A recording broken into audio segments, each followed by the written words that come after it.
Dub Man today. I'm coming at you with another reaction video. Today I reacted to how good was Jason Williams actually. Now I'm telling you this right now.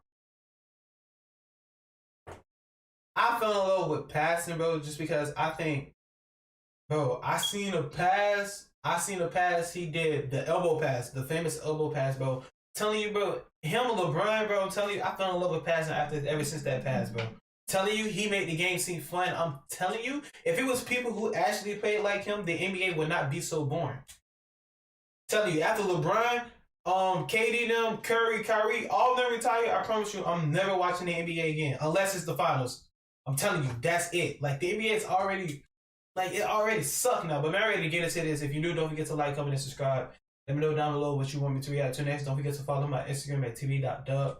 Let's go ahead and get into it. They called him White Chocolate, and he is arguably the most creative passer in NBA history. He was criticized for substance not matching the flashy style, but he shut the haters up. That boy got Kobe, and I'm telling you, Florida got the best hoopers. He was criticized for substance not matching the flashy style, but he shut the haters up by winning a championship. But was Jason Williams really as good as his highlights? White Chocolate was a baller from the get-go. His father worked and lived on the campus of DuPont High in West Virginia, so Jason grew up with the keys to their gym. Like a kid in a candy store, little Jason took advantage of those keys to the fullest. He'd go to the gym late at night and spend countless hours working on his ball handling, passing, and shooting. Williams would even put ankle weights on his wrists and wear leather gloves to make his handles quicker and better. At the end, that's dedication, bro.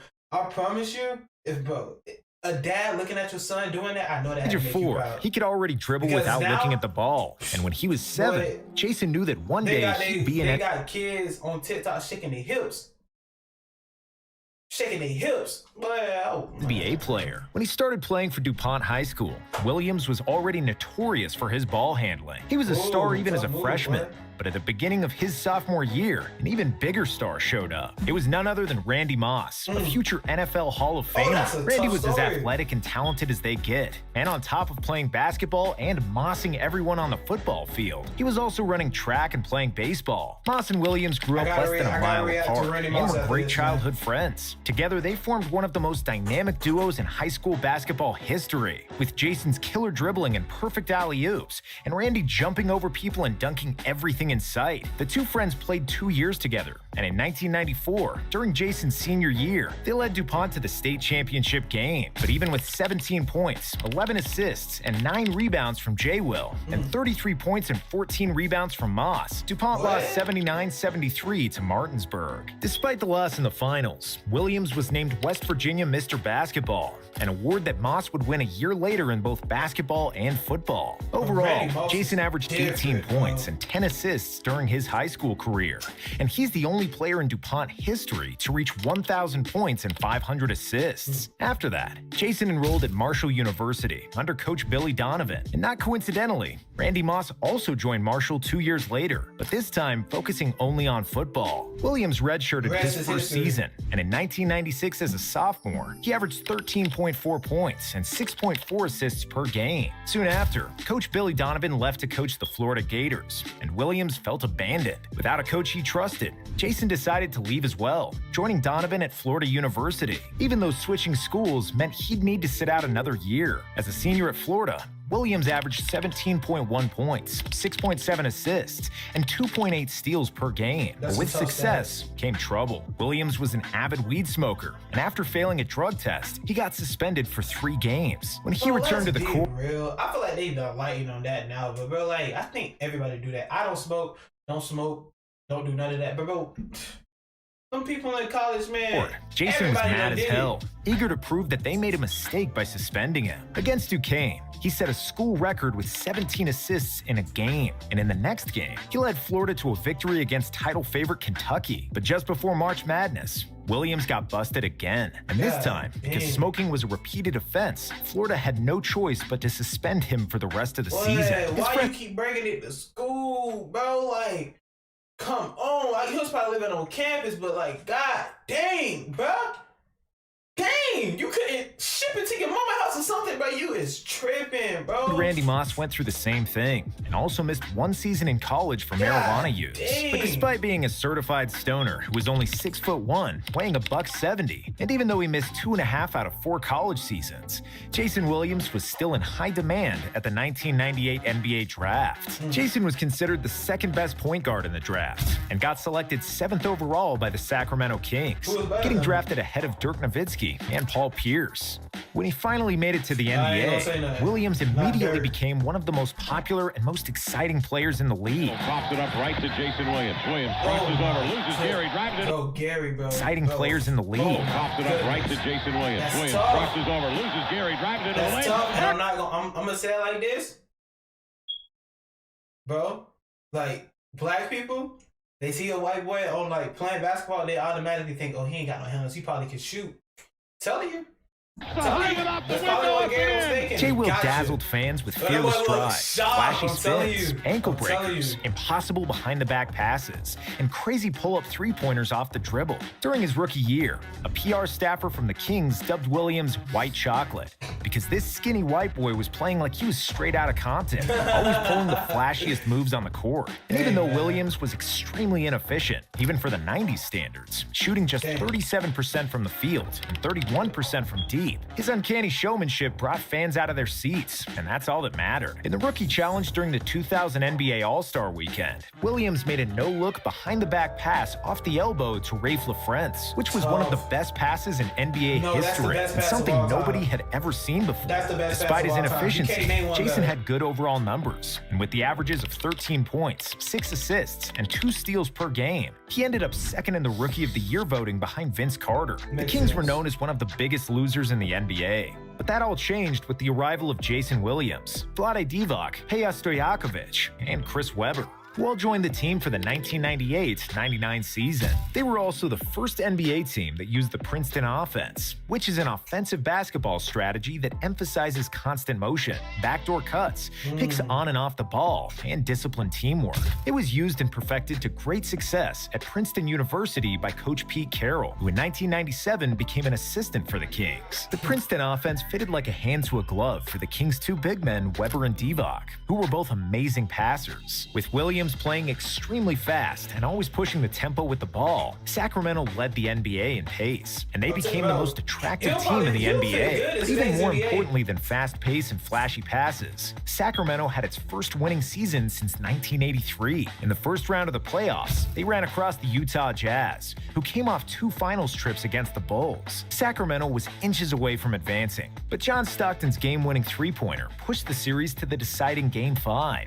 Playing at home, the more experienced Jazz prevailed and won the series, but the Kings showed plenty of promise. Next season, Sacramento continued to play super fast attacking basketball, leading the NBA in pace, points, and three-pointers attempted. This style was perfect for White Chocolate, who was among the best passers in the league with 7.5 assists per game. For the second year in a row, Williams was second in the NBA in three-point attempts, but the big problem was that he was making less than 30% of his deep shots. Despite many offensive weapons and great flow of the offense, the Kings were as thin as paper defensively, which again cost them when it was most important. Sacramento played Shaq and Kobe's Lakers in the first round and convincingly lost the first 2 games in LA. However, in Sacramento, they managed to fight back and push the series to the deciding Game 5.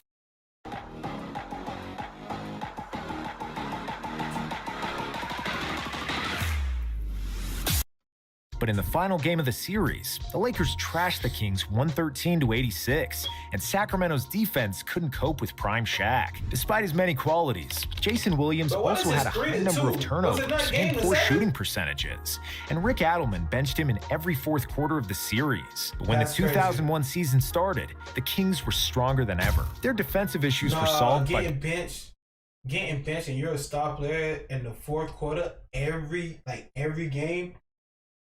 Yeah, he wouldn't make it into bringing in a lanky small forward, Doug Christie. And they also added Hedo Turkoglu, one of the best European big men from that era. The team mastered the Princeton offense to perfection, and the harmony of their offensive sets was fascinating. It seemed like they could play with their eyes closed. Backdoor cuts, no-look passes, alley-oops, transition threes. The Kings were ahead of their time, playing an early version of the modern NBA game we see today. Chris Webber was playing at the MVP level and finished 4th in MVP voting. Stojakovic became a permanent starter who averaged over 20 points. Divac made the All-Star team, and Christie made the All-NBA defensive team. Williams still created a spectacle, but the flashy style was often at the expense of the substance. He was the only player on the team whose statistics decreased, and White Chocolate averaged only 9 points and 5 assists per game. However, the Kings again led the NBA in points scored, and the defense climbed into the top 10. They finished the season with 55 wins, the most in franchise history, and their hopes were extremely high for the playoffs. In the first round of the playoffs against the Suns, Sacramento was firing on all cylinders, with all 5 starters averaging double figures in points. They defeated the Suns 3-1,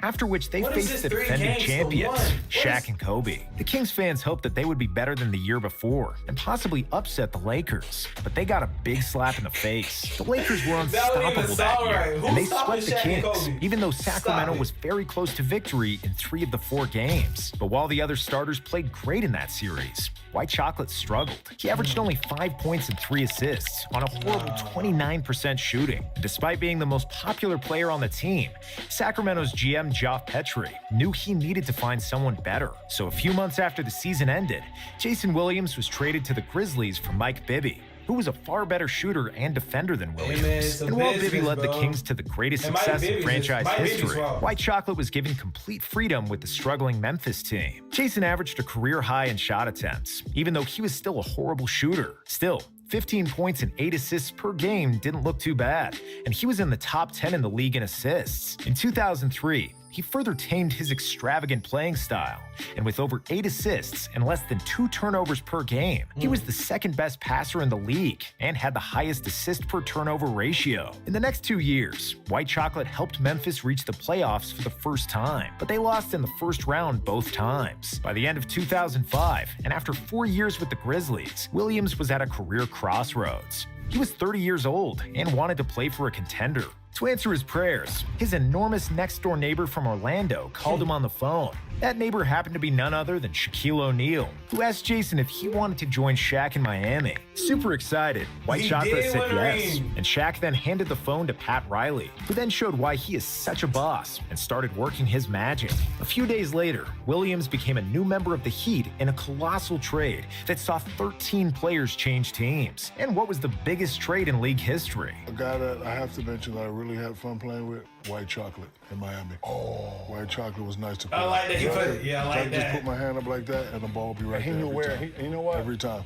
Every time. Starting for the Heat and fighting for the championship gave Williams new wings, and he played the best and most efficient basketball of his career. White Chocolate was now a super savvy veteran who wasn't showboating anymore. And while there were fewer fancy passes, he was playing his role to perfection, pushing the tempo, giving the ball up with minimum turnovers. Miami went to the finals, where they defeated the Mavericks after a huge comeback. And Jason Williams had shut down all the doubters that said he was just a flashy player who will never win anything. Williams started every game for the Heat in the playoffs, averaging 9 points and 4 assists. He started every game in the playoffs after being benched in the fourth quarter by his bro. I'm telling you, it all happened for a reason, man. And was finally crowned a champion. In the next 2 years, White Chocolate battled persistent knee injuries, and his numbers decreased, even though he still remained a starter for the Heat. Then in the 2008 offseason, Williams signed a 1-year deal with the Clippers, but just a month later, he announced his retirement from the NBA because his knees were worn out. He missed the entire 2009 season,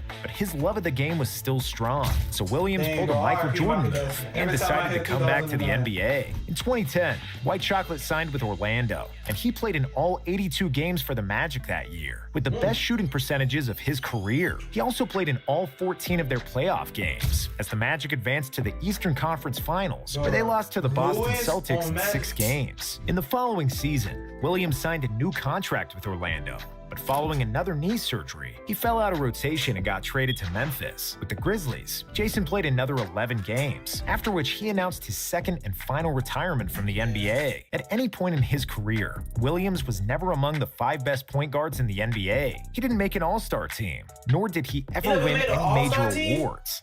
Still, White chocolate captured the imagination of basketball fans worldwide. He was the most attractive average player in NBA history, pulling moves we haven't seen before or since. Williams is among the best ball handlers to ever play, and his crazy street style of basketball will be forever remembered. Look, oh, the NBA's villain. I might have to watch. How good was Kobe Bryant? A GOAT. But man, I'm telling you, this was a good video. Can't believe he never made an All-Star team. That's crazy. But man, if you enjoyed the video, don't forget to like, comment, and subscribe. Let me know down below what you want me to react to next. Don't forget to follow my Instagram at tv.dub. And yeah, man, I'm out.